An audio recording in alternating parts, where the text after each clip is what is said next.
এবং সর্বোচ্চ নেতৃবৃন্দের কাছে অনুরোধ, এই মানুষের আবেগ, এই আপনাদের সঠিক সময় সঠিক সিদ্ধান্ত নেওয়ার এখন বোধগম্য হলো না।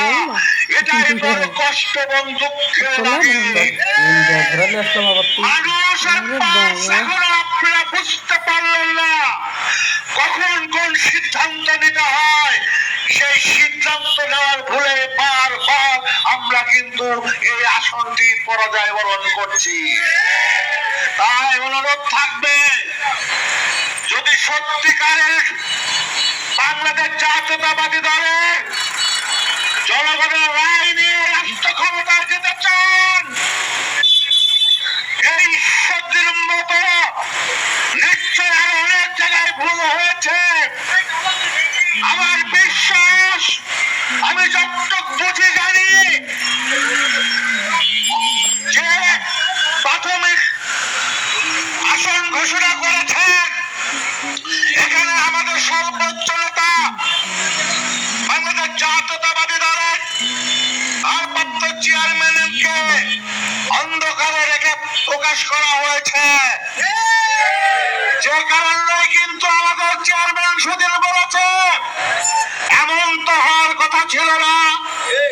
তাই বলতে চাই, দল রাষ্ট্রের প্রয়োজনে বাংলাদেশের মানুষের পাঁচটাকে অনুধাবন করে আপনি আর একবার সার্চ কমিটি দিয়ে যাচাই বাছাই করে রাষ্ট্রীয় যারা গোয়েন্দা শাখা আছে তাদের মতামত নিয়ে পুনরায় আপনি দলের স্বার্থে, দেশের স্বার্থে নতুন করে বিবেচনা করবেন, এটা আমি প্রত্যাশা রাখি।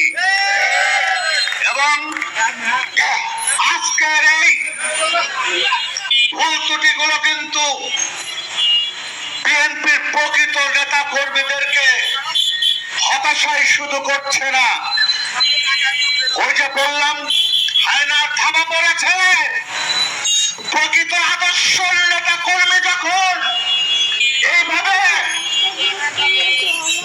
উপেক্ষিত হতে হতে হতাশগ্রস্ত হয়ে যাবে, তখন কিন্তু এই সংগঠনের প্রকৃত আর আপনার সৈনিক থাকবে না।